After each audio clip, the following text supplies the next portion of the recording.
Good evening, ladies and gentlemen, and welcome to the Center for International Governance Innovation, or CIGI as we say. My name is Fred Kuntz. I'm the Vice President of Public Affairs here at CIGI. I'd like to thank CIGI's public event sponsors, 570 and Wordsworth Books, for their ongoing support for this lecture series. Besides the audience here tonight, we also have a global audience watching on the live webcast. Following this evening's address, we welcome questions from the audience, either at the microphones here at CIGI, or if you're watching online, you can ask questions through the live chat function on your screen, and we'll transmit those questions to our guest on stage. Tonight, we look at a part of the world that over the past months has garnered significant media attention in Canada and internationally. From events in Mali to South Africa, Egypt, Libya, Tunisia, Somalia, Kenya, Africa holds an important place in global affairs, particularly in regional and global security, as well as human and political development. As I'm sure many of you are aware, not all news concerning Africa is doom and gloom. Less attention has been paid to the continent's progress in economic growth and political leadership. And as China plays an increasingly important role in Africa's development, we Canadians have not forgotten the rich historical relationship we share with the continent. Indeed, our speaker tonight argued in this week's Globe and Mail that Canada can continue to play an important role on the continent. But what challenges does Africa continue to face? Is it problems of human development and security, good governance, corruption? Or are the problems inherently deeper and more complex? Do they offer more opportunities than challenges? Much has changed on the continent, and tonight we're lucky to have one of the world's foremost Africa experts deliver the CIGI Signature Lecture. Dr. Robert Rotberg is the founding director of the Program on Interstate Conflict and Conflict Resolution at Harvard University's Kennedy School of Government. He's President Emeritus of the World Peace Foundation, and previously he was Professor of Political Science at the Massachusetts Institute of Technology, Academic Vice President of Tufts University, and President of Lafayette College. He's also a Fellow of the American Academy of Arts and Sciences and a member of the Council on Foreign Relations. His most recent book, which is for sale tonight in the CIGI Campus lobby, is entitled Transformative Political Leadership, Making a Difference in the Developing World. And his new book, Africa Emerges, Consummate Challenges, Abundant Opportunities, will be published this spring. Robert has written and edited several books and articles on diverse subjects such as Haiti, Burma, Sri Lanka, the Horn of Africa, Zimbabwe, genocide, corruption, and failed states.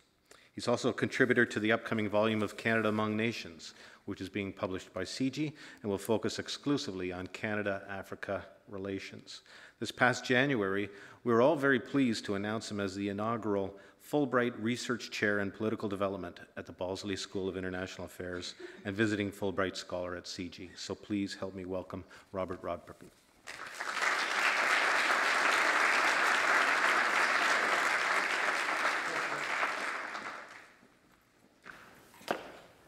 Thank you all, and thanks to Fred for that introduction. We have a big continent here, and we have lots to say about it and very little time to say it. It's a complicated continent. I'll be talking mostly about sub-Saharan Africa, 49 countries. But first, I want to expose you to one of Canada's greatest entrepreneurs who just a few days ago in Toronto at a conference told us that Africa was the place with a huge potential to make money.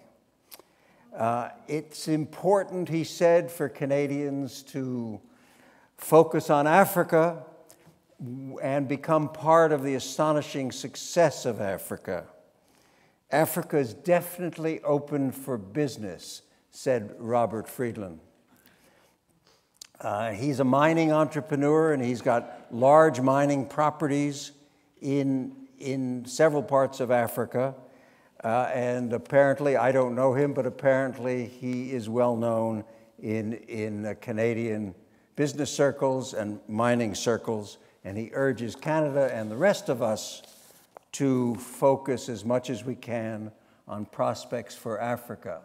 And that's all very well, and it's important that he's saying it and that we're focusing on the positive prospects for Africa. But we have to realize also that Africa has a long way to go in catching up with Asia. In the 1960s, 1960, 61, 65, 69, when African independence was beginning from colonial rule, much of Africa had GDPs per capita, literacy rates, and a general prosperity and social success far greater than Asia.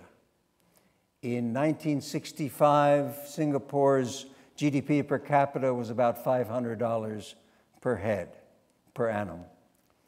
Singapore is now one of the wealthiest countries per head in the world, and like Taiwan, South Korea, Malaysia, the Asian countries, the Asian tigers, have forged way ahead of Africa. What happened? During the 1960s and 70s, Africa failed to join the global marketplace. There was social sclerosis and economic decline. So that for the first 30 or 40 years of Africa's independence, its prospects were retarded.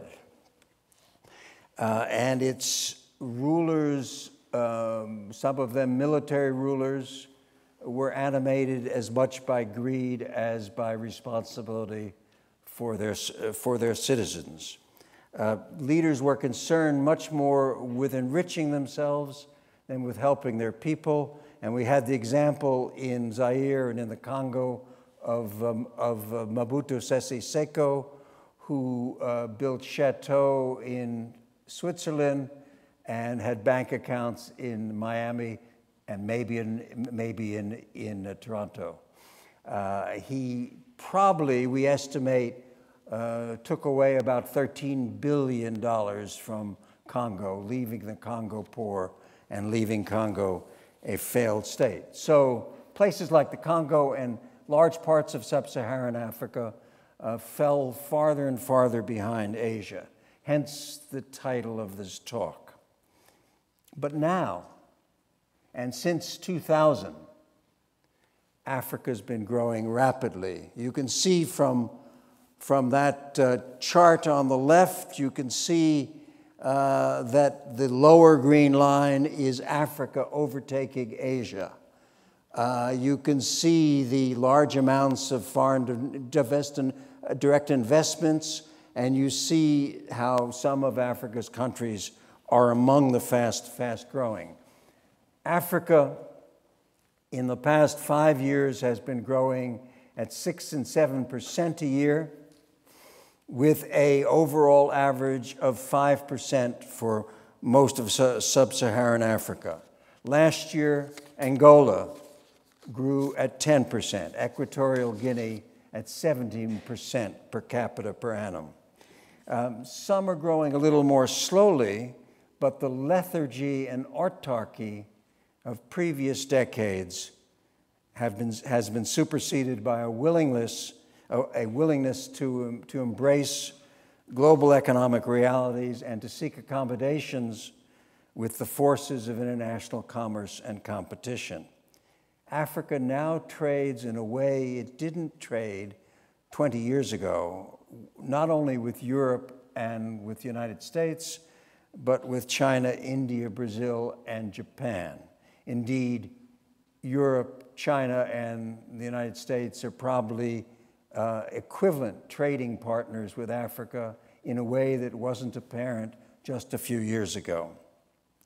Labor productivity is increasing at 3% a year at a time, and in previous times it was probably at 0 or at minus. In 17 African countries over the last decade, average incomes have improved by 40% or more. So, in addition to the economic success, we've had extraordinary political success. We've had free elections and more competitive elections. More countries, Freedom House has judged as being partly free, where once Those countries were not free at all. This is on the Freedom House tripartite scale.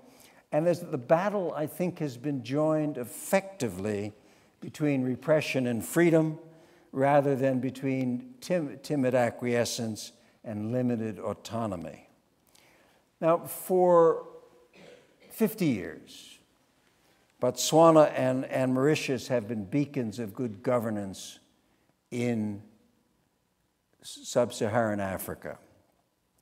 Those countries becoming independent in 1966 and 1969 have been democratic from their start.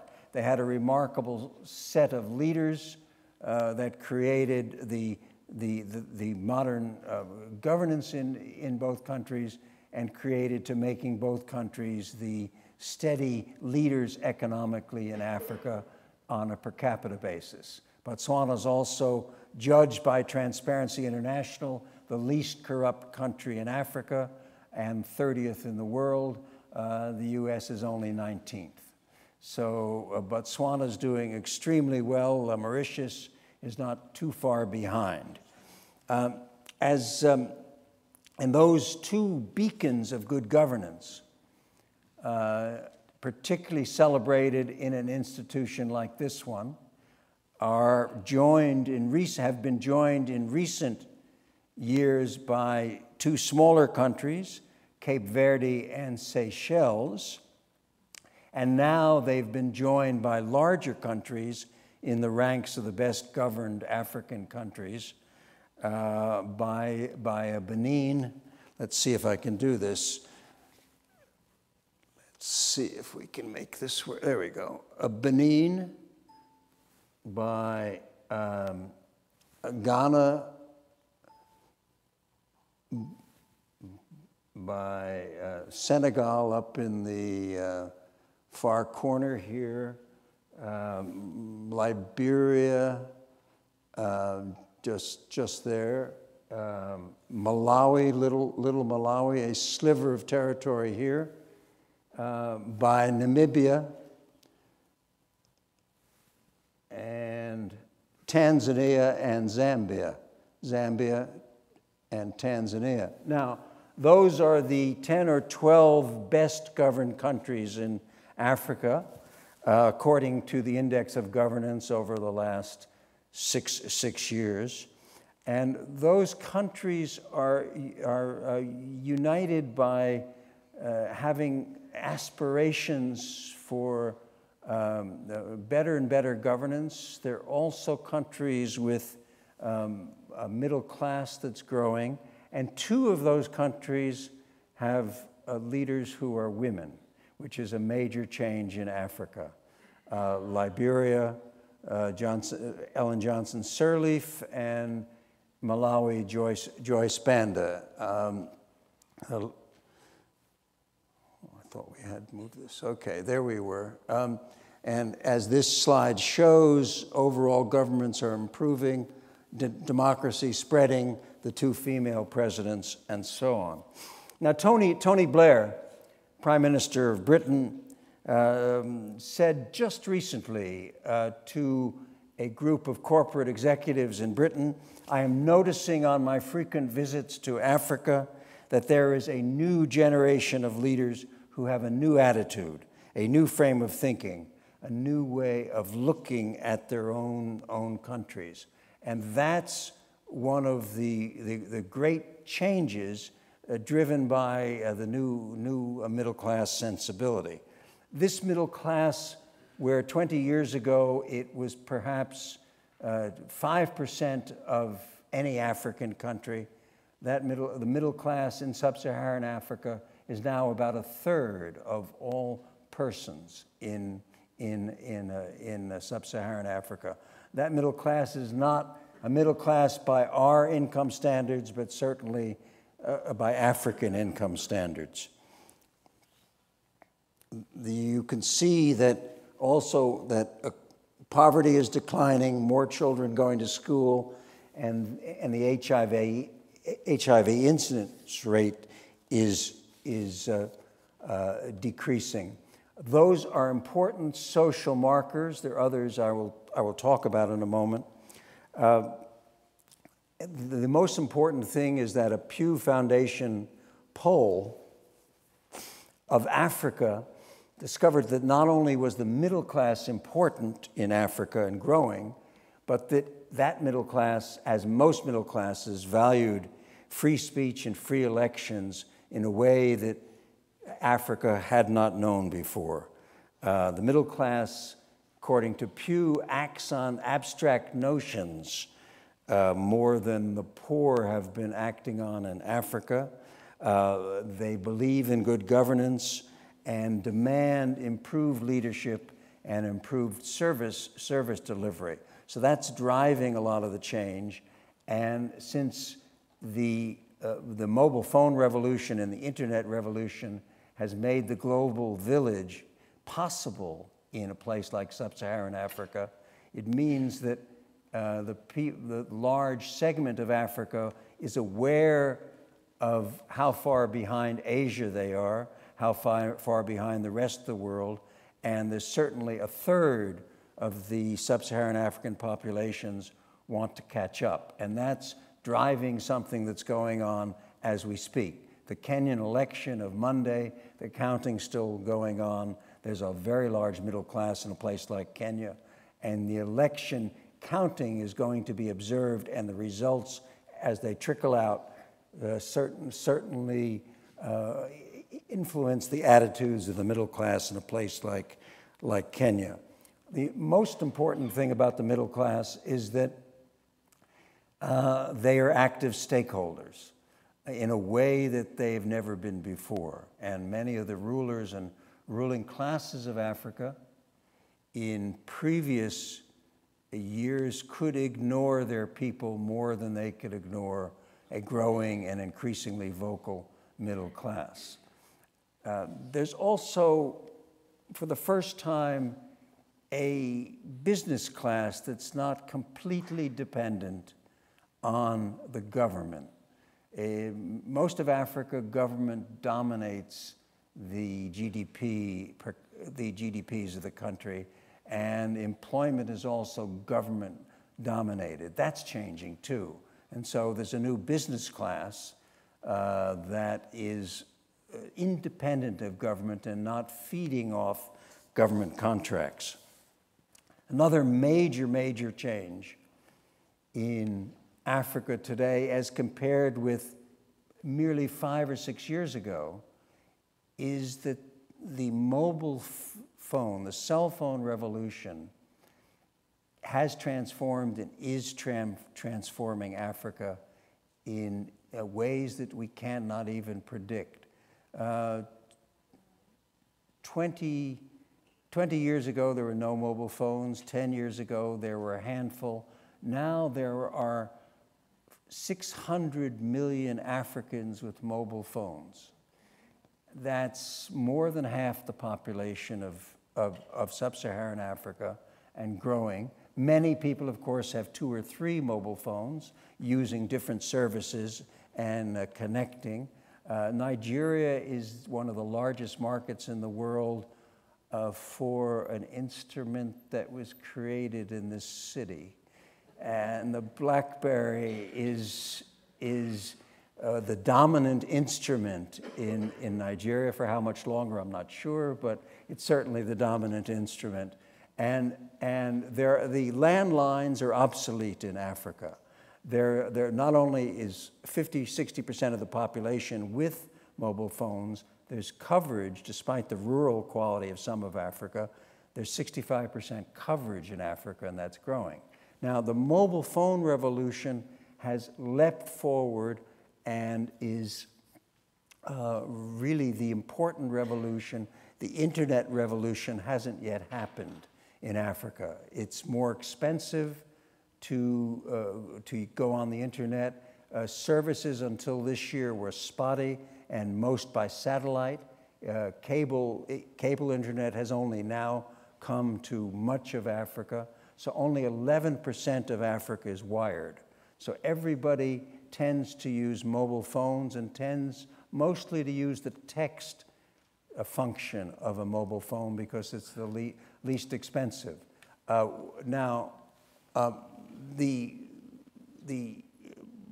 They're using mobile phones not just to collect information and to talk and to tell their friends where they are and where they're going, but they're using it to transfer money into bank accounts. They're using it to find information about sales in markets, whether they can sell their maize in the local market for a good price, whether their wheat will sell, whether their sheep, they should take the sheep to be slaughtered here or there. So it's making major changes. It's also making major changes in the health area. There are diagnoses being done by the photographic capability of a mobile phone from a rural area to a hospital. And Africa's being brought into the Asian world and the modern world through the mobile phone in a rapid way. Women are being taught in Ghana about lactation over a text messaging system. They're being supported in that way.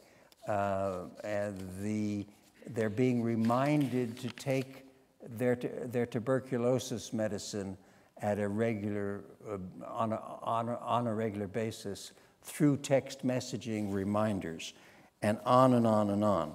We're hoping to use text messaging in the Zimbabwe election next Saturday to make sure that there's no cheating in the referendum election. That it's been used, it was used in Kenya in 2007, and is being used now to make sure the polling is free and the counting is free. And we're hoping to use the mobile phone capabilities to prevent violence in places like the Eastern Congo. What else is contributing to this great resurgence of Africa? Nothing is more important in Africa's future than China. As China goes, so goes Africa. China has gone from trading 10 billion a year to trading 150 billion a year with Africa. It's as large as the US and Europe with its trade. Africa would have no major purchaser of its oil, its gas, its copper, its cadmium, its coltan, and so on, were it not for China. So China's need for these products is of course driven by North American consumer demands. China's producing for us, and Africa's producing for China. And that superb trinity will, I hope, continue for many years, because otherwise Africa, as you'll see in a moment, will have major problems. The growth of Africa that we've talked about, the economic prosperity of Africa, the fact that Africa is growing at 5% and 6%, the middle class aspirations that go along with that are all dependent on China. China wants Africa's resources. Africa needs to sell those resources in order to fuel its prosperity. And as long as China grows at 7% and 8% a year, Africa can grow at 5% and 6% a year. But it's up to us. It's up to us to buy products that China produces. So if you want to help Africa, I urge you to go out and buy some Chinese goods in the local stores.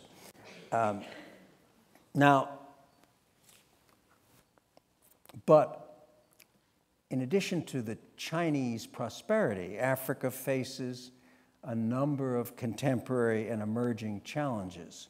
And when I opened with the statement by Robert Friedland, the Canadian mining entrepreneur, the seamy side, the underside of that great hope that Africa will prosper as he suggests it will, are challenges, and they're very serious challenges. Africa's the fastest growing place in the world. Africa will very soon have almost as many people as China and India combined. Africa, the world, when all of us total 10 billion in the year 2100, Asia will have about 4 or 4.5 billion, and Africa will have 3.7 billion people. So Africa's the only place that's really growing rapidly. China's not growing at all, and India is growing very slowly. And in the year 2100, India will be bigger than China. Then Nigeria will be the 3rd largest country in the world. The United States, the 4th largest. The 5th largest will be at 365 million. Any guesses from the audience? The 5th largest country in the world? 8th largest. 5th largest will be not Brazil. Brazil will be the 7th largest. What? Sorry. No, Indonesia will be the 6th, but the 5th largest will be Tanzania, which is growing very rapidly. Africa will have not only this large population, we'll have some of the largest cities in the world. Lagos and Kinshasa will be larger than Cairo, and all of Canada in 5 years will fit into Lagos and Kinshasa. Your 36 million people will fit nicely into those cities, comfortably. And as Nigeria grows from 162 million to 730 million in 2100 and becomes the 3rd largest country in the world, and Tanzania moves to 300 plus million, Congo to 212 million, and Ethiopia goes to 150 million, and so on. Oops, what have we done here? Okay, that's where we should be. I must have leaned on it, yeah? Okay, thank you. So, as you see, the top chart is 2010, the bottom chart is halfway through the century, and you see how it swells out. I don't know how many of you have been to Little Malawi. This is a sliver of country, now 13 million. At the end of the century, it will be 130 million people. There are now 29 African cities with more than 1 million people. Those numbers will soon triple, and many villages in rural Africa will very soon, within 10 years or so, be bigger than Kitchener, Waterloo. And those villages are growing, the cities are growing, the median age is the youngest in the world, which causes problems. So the density. Nigeria now has 173 persons per square kilometer. At the end of the century, there are 420 people per square kilometer by projections. Rwanda's now the densest place in Africa now. It has 403 people per square kilometer. At the end of the century, there'll be 1,000 people standing on each square kilometer, a density 5 times Japan. So Africa, where all these people are going to fit is not quite clear. And who is going to feed all these people is not clear, because rural Africa is disappearing. If any of you have dreams of Africa, go there soon, because rural Africa is vanishing. The cities are growing. Africa is now 50% urbanized. In 5 years, it's going to be 65% urbanized. In 15 years, it'll be 75% urbanized. The cities are taking over this glorious rural fastness that we think of. The lions and cheetahs and giraffe will have to find separate places somewhere. The real question, one of the real questions is whether Africa will be able to channel the energies, ambitions of their young peoples who will comprise 50% of all the populations I've talked about, and whether they'll be able to channel the energies of these young people into constructive, productive pursuits. Or will these youth bulges in one or more nations prove destructive and fodder for intensified civil conflict and social difficulties? How Africa will educate these young people is another problem, because today there are only 6% of places for Africans in universities, so that only 6% of age-eligible Africans can go on beyond high school, and all other continents have 20, 30, and 40% of people going to university. And they can't really catch up with Asia very effectively unless they expand their educational systems. That's another population chart showing in graphic form how rapidly the populations have increased. And this is the GDP, current GDP and GDP growth. And you can see the larger circles. I won't go through them all, but the larger circles are the wealthier countries. The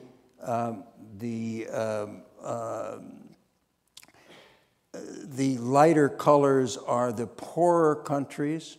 The white country is one that wasn't tabulated. The red countries are also relatively poor. You see Zimbabwe, quite poor as it's rated there, per capita GDP. And at the present time, the GDP ranges all over Africa as 4,000 GDP per capita compared to Europe's 34,000, North America's 44,000, and Singapore's 55,000. And the GDPs, as if you could read the chart clearly, you can see the GDPs range as low as $150 per capita per annum. So there are several countries in Africa among the poorest in the world. This shows life expectancy and maternal mortality. The large circles show the highest maternal mortality rates in the world. Not sure I can get it over to Sierra Leone on the west coast. And life expectancy in Africa ranges as high as 1,800 maternal deaths per 100,000. Cuba's maternal mortality rate is 33. Japan and Singapore and the U.S., the rate is 8 per 100,000. And a place like Grenada, where many of you wish you were perhaps today, has one maternal mortality death per 100,000 people. There's malnutrition in Africa. 26 countries have levels of hunger that are extremely alarming, according to the Global Hunger Index. We also have water problems in Africa. Despite the fact that it rains a lot in Africa, only 70% of Africans have no access to waterborne sanitation. And 70%, the reciprocal of that, do have access to clean water, but 30% do not. And so there's the least available water of any place in Africa, in the world. You'll see on this chart that farmers use less fertilizer and have very little water compared to East Asia and Latin America. And on this, you'll see with this alarming chart, thanks to global warming, how little rain has been falling regularly in Africa as compared to the rest of the world. And most of Africa is dependent on rain-fed agriculture. So as the populations increase and rainfall decreases, it's much harder to grow food for a population that's increasing.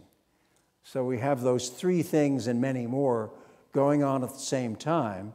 So Africa has a series of challenges ahead, which at the present time is only being staved off by Chinese-induced trade and prosperity.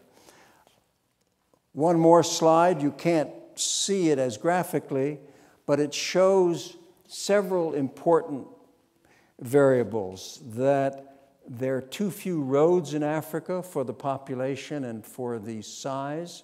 On a per capita basis, there's very few road kilometers per capita compared to other parts of the world. Only 25% of sub-Saharan Africa has regular access to electric power. 10% of rural Africa has no regular access to electric light.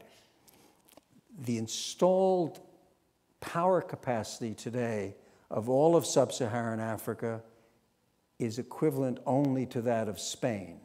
So all of Spain's electric power could power all of Africa. And another alarming way to look at this is that Nigeria, the largest country in Africa by population, only produces the amount of power that it would take to power Kitchener-Waterloo over the year. So there's very little power, and these are among the problems. Clearly, we haven't talked, but I could talk if there were time about the epidemic of crime, which is a deterrent to investors, even in the better countries. I could talk about murder rates in South Africa that are among the highest in the world, as close to Honduras and Guatemala as possible. We could talk about the spread of narcotics trafficking from Colombia and Latin America through West Africa. The planes come across here to Guinea-Bissau and go up through Mali to Algeria and on to Europe. And one of the reasons for the rebellion in Mali, which the French have dealt with up to a point and is still going on, is drug smuggling. It's a drug smuggling route to Europe through Algiers, and control over the drug smuggling is obviously lucrative. We should also talk, at least mention, that another difficulty with Africa's growth is that people are still getting killed in civil wars. You know about the wars in the Congo, you know about the wars in the south of the Sudan and in South Sudan, but there's also wars going on today in distant places like the Central African Republic, South Sudan, this area, Uganda. There's a lot of difficulty in Nigeria, the Mali insurgency we've talked about, and there are several others that are still going on. Since 1990, the astounding figure of 20 million are the number of civilians who have been killed in the wars of Africa, and that's still continuing. Burundi, Rwanda, Congo, the Congo War, every day there are losses, tragic losses. So sub-Saharan Africa in the modern age must face all these challenges. How is Africa going to catch up with Asia? It's going to catch up with Asia by significant improvements in the way in which governance is dealt with and developed. And those changes those improvements in governance are going to be driven by middle-class needs. They're going to be driven by new leaders and new leaders emerging, taking over from greedy and personalistic leaders, and they're going to help Africa transform its demographic explosion into a demographic dividend. It's going to help, the new leaders are going to help reduce despotism, improve democracy, and deliver more and more political goods to the inhabitants of sub-Saharan Africa. So there are four answers. There are four answers to the problems besetting the future of Africa. One, and I've talked about them all already, but to reiterate, one is clearly China. And what Africa needs to do is develop a stronger relationship with China and to deal with China more on a multilateral than a set of bilateral relationships. Africa does not control what it produces and does not have the leverage as yet to deal with China. But in coming years, with a new set of leaders, it can make sure that it's dealing with China not as someone driving Africa, but someone who is buying from Africa. It needs China to construct roads and railways and dams and so on, but China just as much needs the goods of Africa, and China to grow will continue to need the resources of Africa, which are becoming more abundant. So that's one answer. The second answer is the emphasis on cell phones and mobile phones. Using this instrument, and particularly the text capacity, will enable Africans to join the global village that much faster, to put pressure on their leaders and their governments in ways which haven't been possible before. They can photograph problems and send them to their leadership. That's been successful in South Africa in many cases. They can also banish ignorance from various parts of their dealings with governments and leaders, and they can provide through cell phones an accountability function which hasn't been possible until now. Third, they can improve the way in which they are governed by their ruling classes. Africans and the rest of us and the rest of the world want security, rule of law, participation, prosperity, education, and health, and services like that. Africans are now at the point, through the middle class, through the mobile phone revolution, through alliances with China, through growing prosperity, to be able to demand from their ruling classes in a way that has never been possible before some redress of grievances and some return on the taxes that they're paying. This is the emancipation of much of Africa, particularly led by the middle classes. And fourth, there is a drive for enhanced leadership. There's a drive for the leadership on the model of Botswana, Mauritius, Ghana.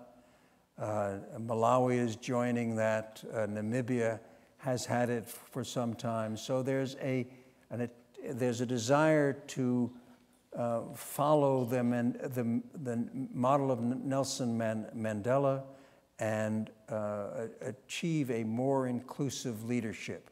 That's what the Kenyan election is about. That's what the Zimbabwe election will be about in June. And there are certain persons like John Kufuor, former president of Ghana, like Joaquin Chissano, former president of Mozambique, Festus Mogae, former president of Botswana, Joyce Banda, I've mentioned, in Malawi, Ellen Johnson Sirleaf. These are the leaders that are demonstrating a vision for the future.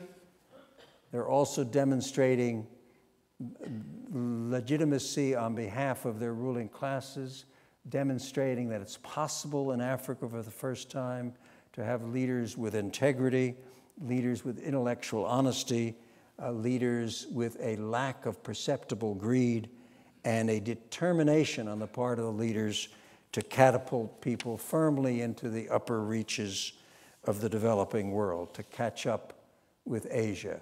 I think Africa can do it, and I thank you for listening.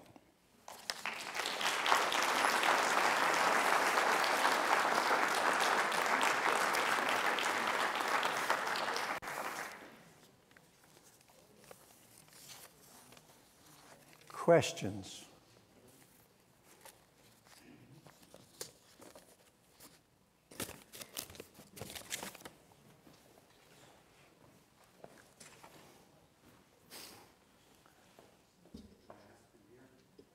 Try.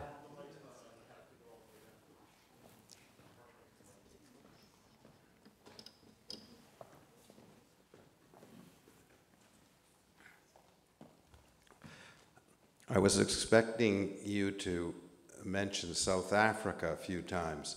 You mentioned it twice very quickly, once in relation to cell phones and another time in relation to the murder rate.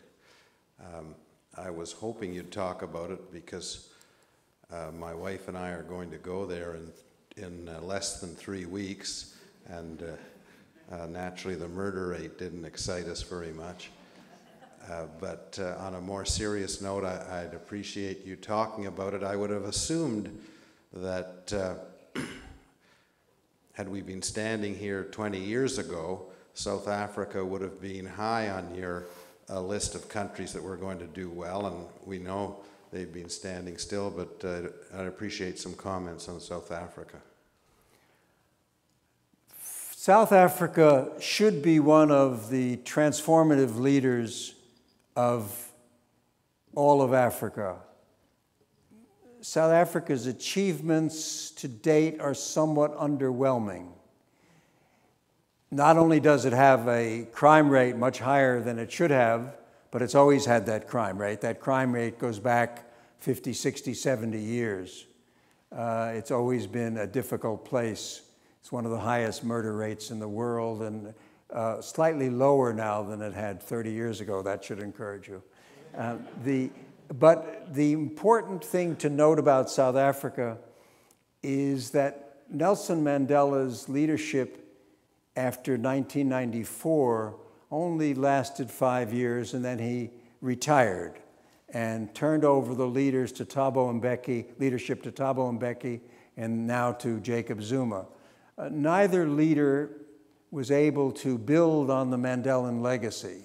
So for the last 14, 15 years, South Africa has been led marginally, and that's made it impossible for various reasons for growth rates to continue in South Africa at a rate which would deal with population increases. So there hasn't been a net new job created in South Africa in 35 years. And so therefore, South Africa has not been able to deal with its massive housing shortages, its massive health problems, and it hasn't been able to bring prosperity to the poorer parts of the country. Indeed, as in so many other parts of the world, in Africa, inequality has grown over the last 30 years. So you'll find a place which had very skewed Gini coefficient numbers even 40 years ago, now has Gini coefficient numbers, a measure of inequality, which are skewed South Africa probably has a worse Gini coefficient disparity than Brazil. And the countries in Asia that are truly prosperous, Singapore, South Korea, Taiwan, and so on, all are very equal. Even China is more equal than South Africa, although that may be a measurement problem. So that South Africa needs a major leadership change, and it may occur after Jacob Zuma leaves office and Cyril Ramaphosa, who seems to be the new deputy president, likely deputy president, becomes president. He's a man of a different generation, different background, is a lawyer, a trade union leader, and came up inside South Africa rather than outside South Africa during the long struggle against apartheid.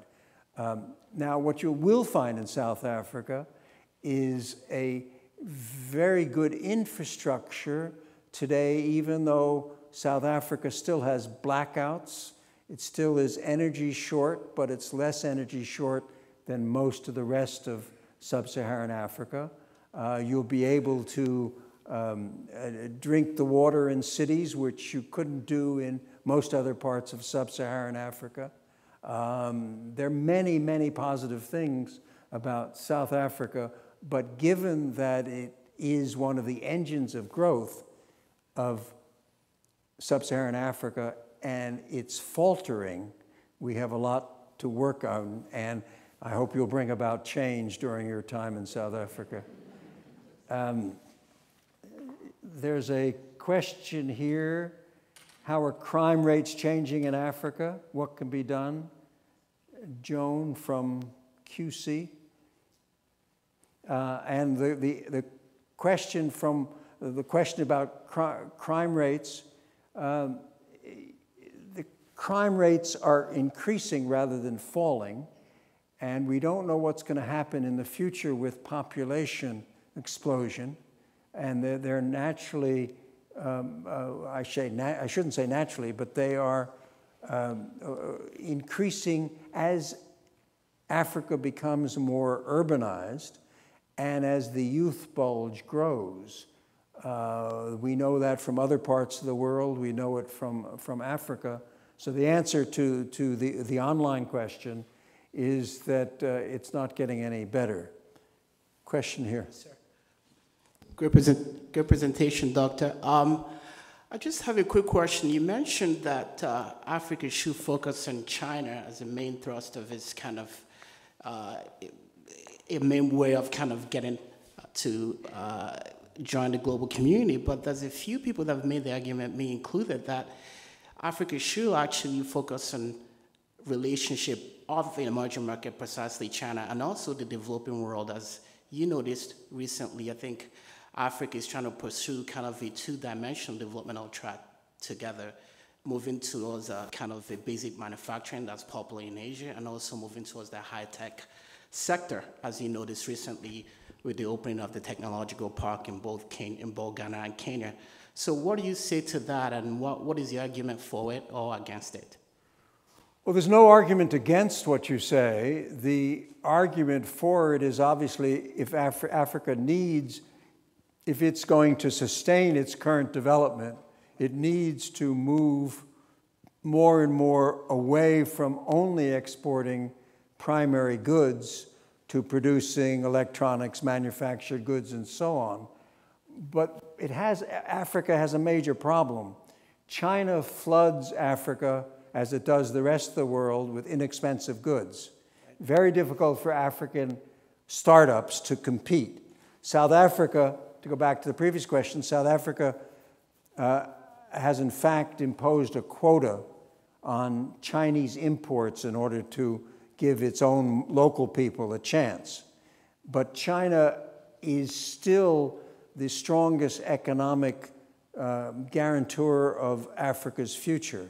So Africa must gain more leverage over China, and as I was suggesting earlier, it will do so by dealing with China as all of Africa or sections of Africa, not country by country, because China has a way with its large resources of persuading those people who rule some of the smaller African states that it's worthwhile for them to follow what China wants.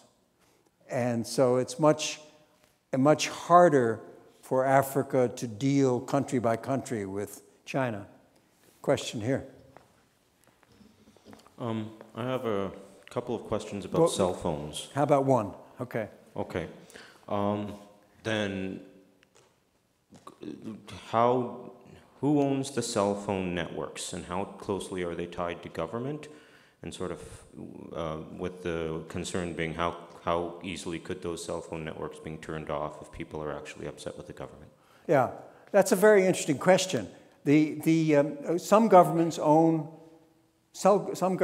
the sole cell phone providers in some countries.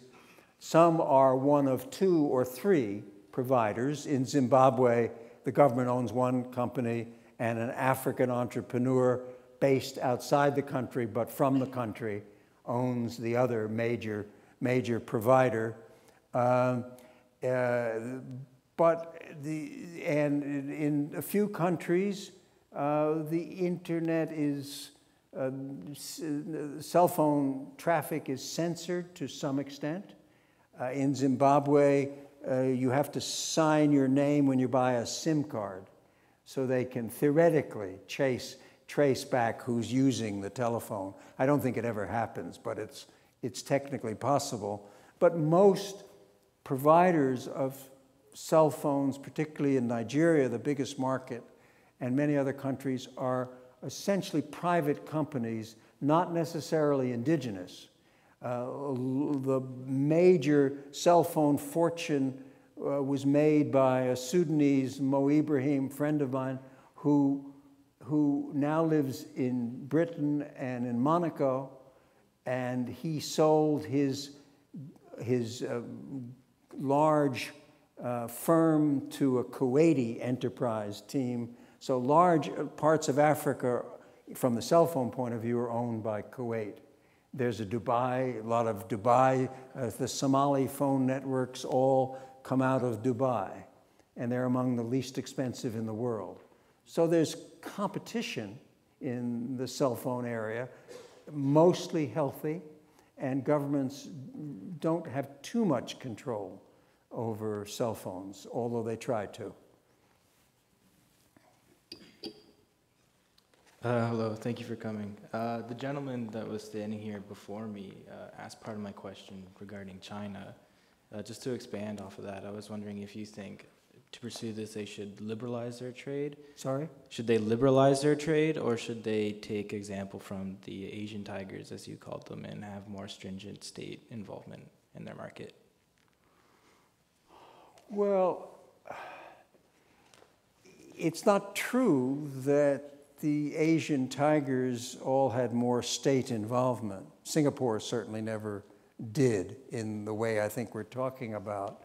So I don't think it's a question of liberalizing or not liberalizing. I think it's simply a matter of gradually encouraging China not only to invest in Africa and to buy African products, but to employ Africans.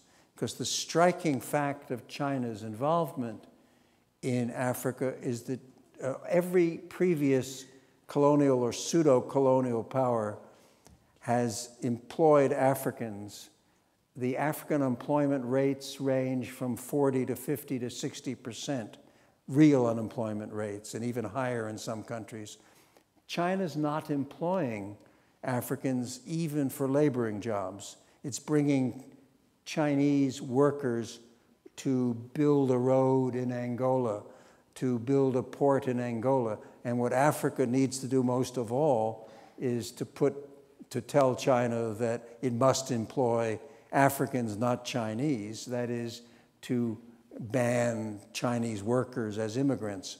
But at the present time, African countries don't have the leverage, and their rulers, the ruling classes, are largely being supported by China in a direct way. There's a question on the screen online. Jason in Waterloo wants to know, women leaders, what are they doing differently? That's a great question, and since there are only two of them, it's very easy to typify them. And I wrote a piece just a week ago in the Ottawa Citizen about Joyce Banda, the new president of Malawi. She's reversed all the irresponsible practices of her three male predecessors. She sold the presidential jet. She has made every effort so far in her 1 year in office to curb corruption. She's making her cabinet ministers show up in office and do their work. She's a grandmother, and she's acting like a grandmother, an effective grandmother. But she's also making it clear that which other leaders have not, except in rhetoric, she's making it clear that she's there to assist the people not to get bigger and bigger salaries. And so she's proposing certain kinds of legislation that makes sense in Malawi. Malawi is extremely poor, and it's rain-fed agriculture. Their only export is tobacco to China. 96% of foreign exchange earnings are tobacco exported to China. Now, that's all they have, so we have to forgive them maybe for still producing tobacco. They don't have anything else. They have remittances and a tiny bit of tourism. But otherwise, Malawi is broke. And what she's trying to do, quite rightly, in her first year is diversify sources of income. But most of all, and in line with the building in which we're sitting, she believes in better governance. And she's attempting through the Mandela-like symbolism and attempting by a series of actual actions and running decent budgets and so on to bring good governance to her people. Ellen Johnson Sirleaf in Liberia came into office in 2005 when Liberia was totally destroyed, as people here know. Her first job as leader was to get the lights back on in Monrovia. She's pretty much succeeded in that. She hasn't got the lights on in the entire country. She's also trying to build roads, trying to develop the Firestone rubber plantations, the Indian-owned iron ore sources and bringing the Chinese in order to gain greater and greater jobs for her people.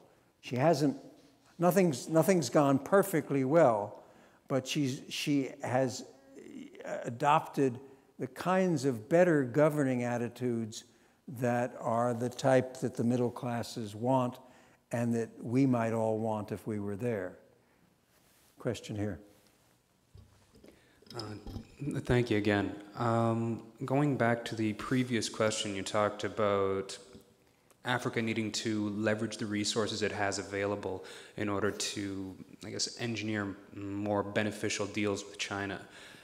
Instead of a number of bilateral arrangements, which is the standard, how it works now, you suggested multilateral, but what format did you have in mind? Like African Union or something in particular as a means of doing that? Yeah, that's a very good question. The practical answer to that is sub-regional organizations, East African Community and China, developing a protocol for Kenya, Rwanda, Tanzania, and so on. Likewise, the Southern African Development Community, which includes Angola. China desperately wants Angolan oil. China desperately wants Zambian copper.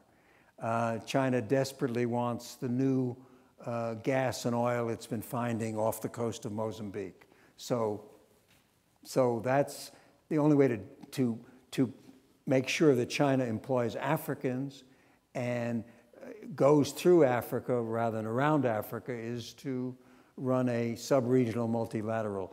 I don't suggest the African Union because the African Union is not very effective as an organization.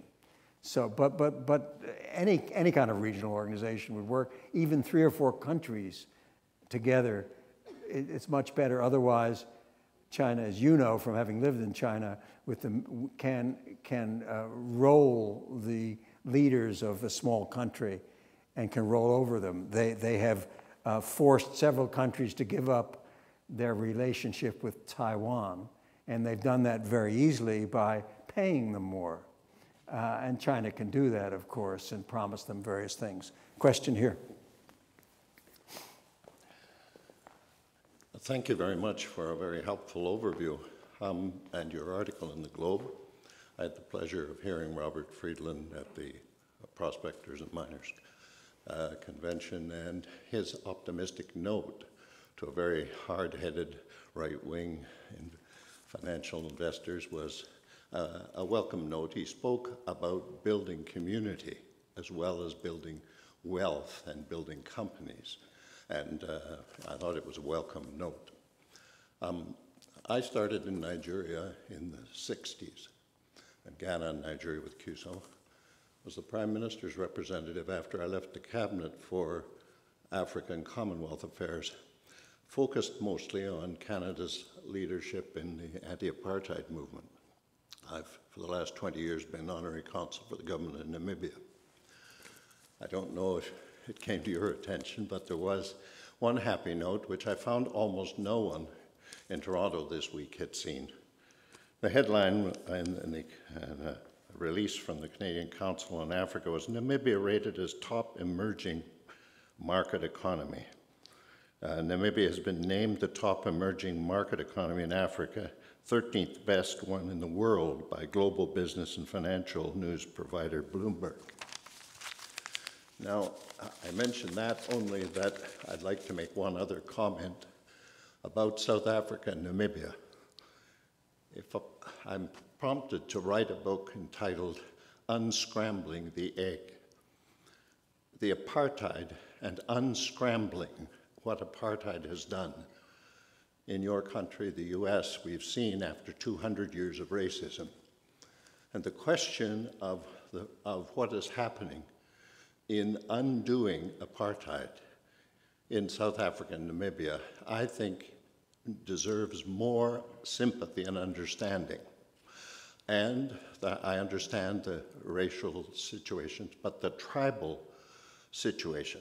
In Namibia alone, there were 13, it was a part of apartheid, 13 educational systems, 13 languages dividing tribes. It was a German-speaking colony. The language of business was German, Afrikaans for government, neighbors with Portuguese, where many had spent in exile. So that the difficulty of undoing this, the expectations, I think, need some more sympathy. One other comment, in speaking to the advisor to the Prime Minister on Foreign Affairs, who was the High Commissioner to Canada, he said to me, Walter, we have to run two governments in this small country. One first world, one third world. We have to deal and keep the economy in order to have a tax base to try and deal with health, education, and all of the other parts. And he said it's a terribly difficult balancing act, and expectations are so high.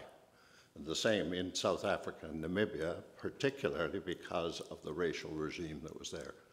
So I immediately make a comment to plead. Okay, well, the interesting thing about Namibia is that its population is right up in the corner here.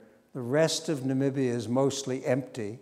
The other thing which the honorary consul knows and should spread the word around is that the capital, Windhoek, is the only capital city in the world that recycles 50% of its water. And in water-short Africa, in water-short world, it doesn't rely on desalination. It actually recycles in an effective way, and it's been doing it since 1978, very successfully. Congratulations.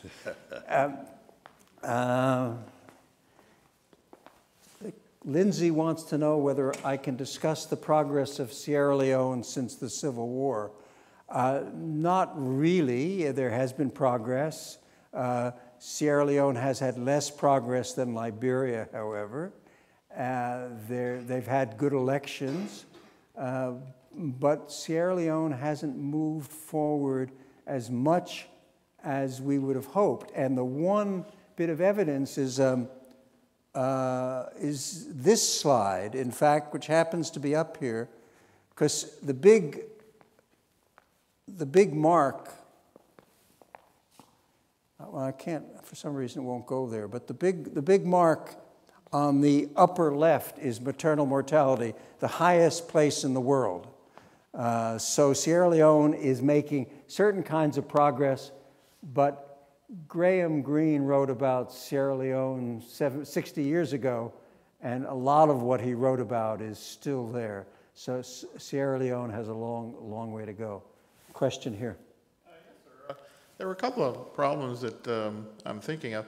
When you're speaking of the bright new generation of leaders, it sounds like what was said about this bright new generation of leaders in the 60s in Africa, once they were given independence and they'll create things, those bright new leaders, when push came to shove, became dictators, were the people that we're happy to get rid of a few years later. Now, especially with China, a communist dictatorship, despotic country, albeit with a lot of economic freedom, is going to be your sugar daddy, as opposed to the West, who at least pays lip service to freedoms and liberties and democracies and the basic rights of man. You know, they have no problems with despotic regimes. In fact, they like them because they feel comfortable with their own. Speaking of China, you know, you can't have a first world country if you have a third world economy of commodities. And Africa is giving up the one lessons that Asia can teach it, is that you have internally you have autarky, and externally you have mercantilism, and that's how Japan, China, Korea, Thailand, all the big countries, I mean, there's a couple of exceptions like Singapore that are niche nothings, but the big countries had that pattern. They're falling in the same thing, that's making Canada poorer, where we've lost hundreds of thousands of real jobs in manufacturing, and even our raw resource, Alberta, is running a deficit because there's limits to a third world economy, even when it's being done by a first world economy. And last but not least, the issue of ethnic tensions in the continent. You have a whole continent of Yugoslavias put together, unfortunately, by the West a little over 100 years ago, made of tribes who never liked each other beforehand and spent a lot of their history trying to wipe the other out, which you had a little bit of a return to that with the 600,000. Plus you have the Islamic Christian... And your question is?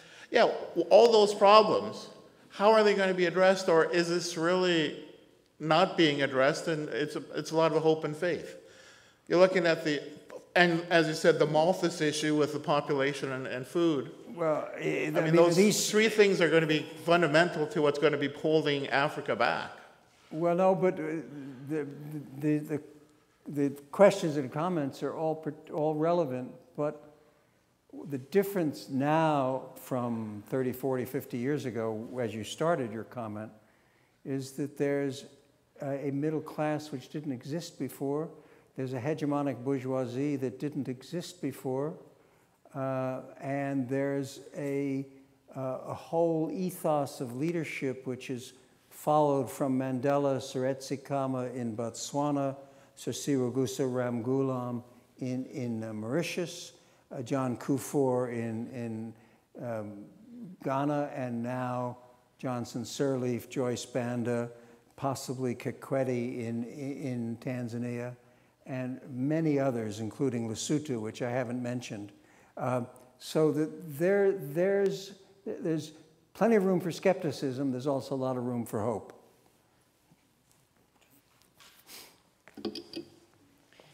Yeah, my question is around, is there a trend or pattern from a political and economical perspective based on what was the country that colonized? So in other words, do the country where formerly British perform better, or do the country where formerly French, those kind of things? Yes, okay. The question is, did French, Belgian, Italian, Spanish, or British colonial rule predispose the countries to perform better? No. There's no correlation. Some British educated countries have performed extremely well in various regards. There's Idi Amin in Uganda, and Jean Bedel Bokassa in the Central African Republic, French-British. I think there are ways to be very scientific about this question, but in general, in work that I've previously done, I haven't been able to find any difference in whether it was a French or British in terms of outcomes. Other things were much more important. Post-independence, leadership qualities, resource bases, and so on. The Belgians ran a very effective colony in some respects, but didn't train any leaders. And the Congo, Democratic Republic of Congo, is not democratic and is not very, very prosperous because it should be the richest part of Africa, is not. And it's partially because of Belgian colonial rule, but it's also partially because of the Cold War, the US, the Soviet impress, and also the particular way in which Mobutu was able to develop a patrimonial state based on greed. So there's no easy answer, and it's a very important question, however. On the screen, Mike from Toronto wants to know, is official development assistance changing as Africa changes? Not so much. It's not changing. The donors are not being very supple. People who used to work at the World Bank suggest that most official development assistance has been wasted over the last 50 or 60 years. I think that's probably so.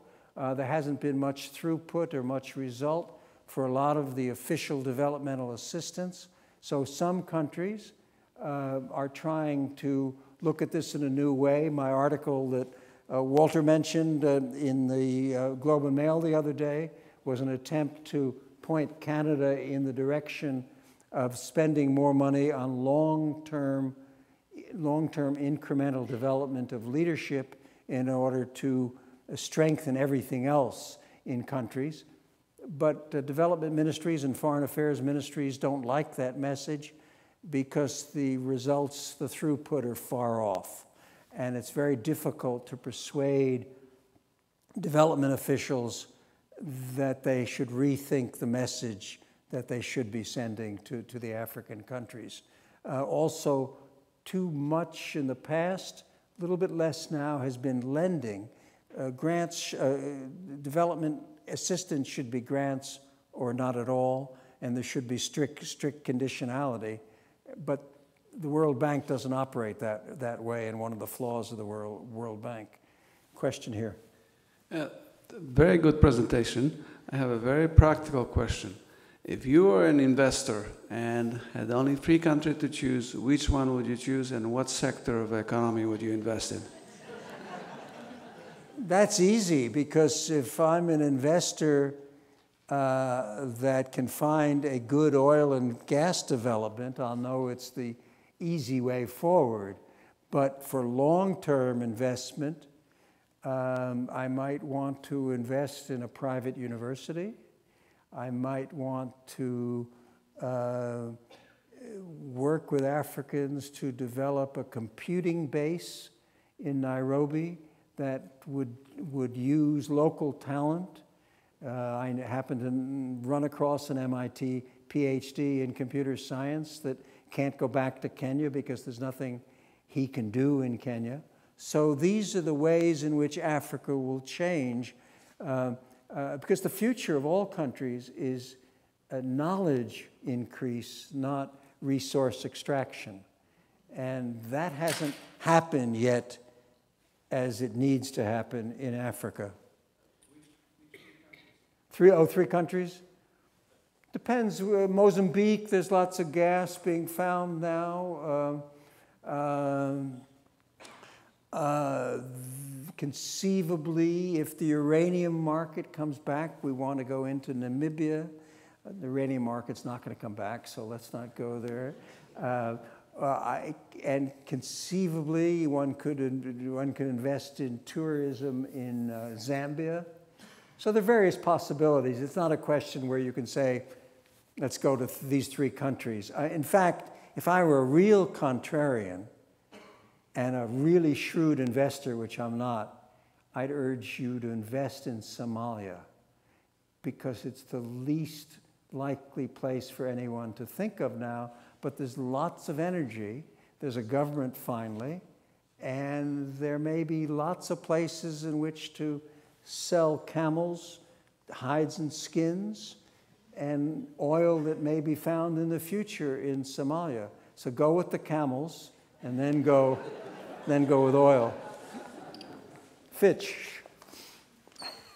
You've generally had a pretty positive tone throughout the talk, and I'm wondering what your opinion is on the future of Africa's firmly entrenched dictatorships, such as Equatorial Guinea and Eritrea. We've got to get rid of them somehow, but I would put Zimbabwe first. Zimbabwe is very destructive. Mugabe's been very, very destructive since 1995. Equatorial Guinea since the beginning of time. Equatorial Guinea, though, is a much smaller place. Eritrea is smaller. But those are the three great miscreants of Africa. There are others, but those are the real bad ones. Dos Santos in Angola, we can add too. So there are four, but it's not going to be very easy. Sanctions has been tried in Zimbabwe and Eritrea. And eventually we'll somehow find a way. In Zimbabwe, it might be as early as June with an election, and if the election is free, Mugabe can't win. But we have a hurdle on Saturday week, which is a referendum on a new constitution, and that again is a problem. And there's a new Canadian initiative you may have noticed. A Canadian group has persuaded prosecutors in South Africa to use South African domestic law to begin a case against Mugabe for being responsible for 150 rape incidents during the last election.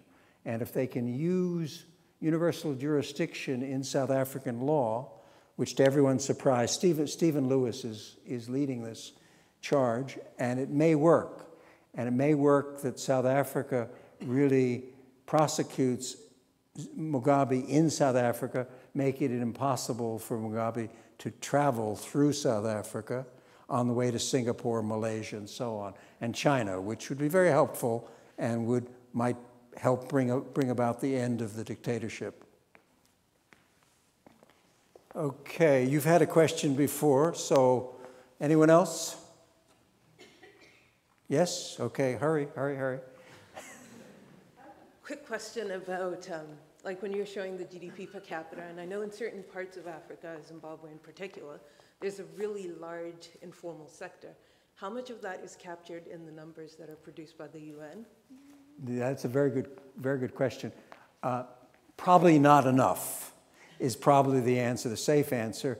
We never can capture the informal sector completely, particularly in Africa. The formal unemployment in Zimbabwe is 90%, formal unemployment. Only 10% of the people have jobs in the formal sector. Zimbabwe is now functioning at 1953 levels economically. 1953 levels economically. It has the least life expectancy for women in the world. It was 34, it's now about 40. So Zimbabwe has infant mortality rates off the charts and life expectancies in general low. Mugabe's done this all, the previous question. And whether we're mopping up the unemployment in the informal sector, I don't think so. So the question is, what's happening? How are these people existing? And one reason is they're not. The UN World Food Program is feeding 10% of all Zimbabweans every day, every year. So we've got kwashiorkor, we've got marasmus, all sorts of problems in a country which was once the most prosperous per capita in Africa and still has probably the best educated population per capita based on the advances in the 1980s and 1990s. Okay.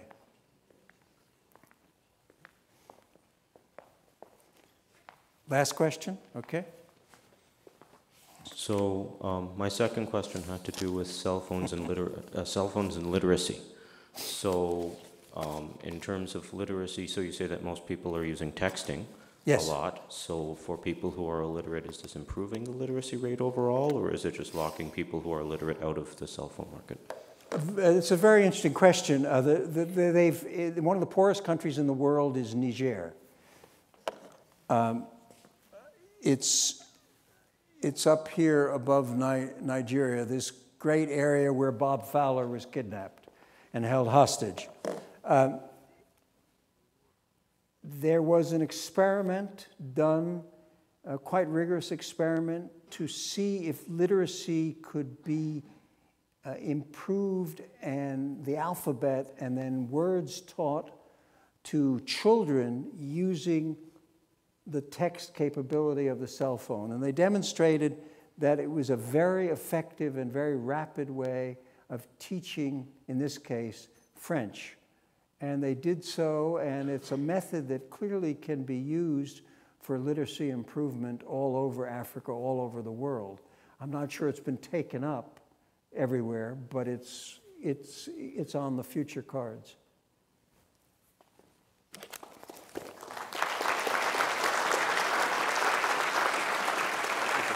Okay.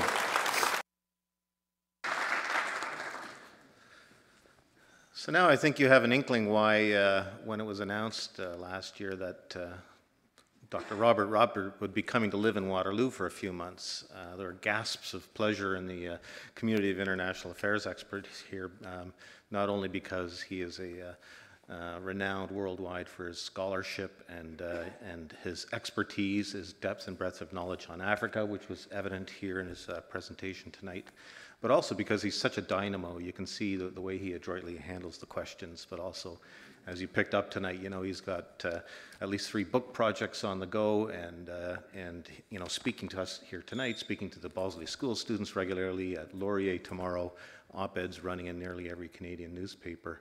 We're very fortunate that Harvard let him go to come and live here in Waterloo for a while and give generously of his time and his expertise. So thank you again, Dr. Rotberg.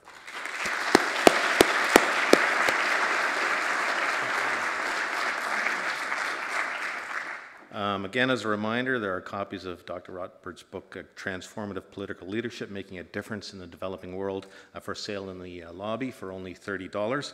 I'd like to thank everyone in this evening's audience here and online for attending. QC, by the way, stands for Quebec City. The video from the live webcast will be edited and posted to CIGI's website in our online video archive. If you're interested in discussing this event, please visit our CIGI blogs page on our website, where in a couple of days you'll see a post on tonight's lecture. So our next event in this CIGI auditorium takes place a little later this month on March 25th. Award-winning journalist and Vice Chair of the UN's Global Commission on HIV and Law, Shireen El-Feki, takes an innovative look at shifting sexual attitudes and behavior in the Arab world. This lecture, entitled Sex and the Citadel, starts at 7 p.m. as well. Be sure to register for our events newsletter for information on all of our other upcoming lectures. And finally, thank you again to 570 News and Wordsworth Books for sponsoring these events. Thank you for coming tonight. Safe journey home.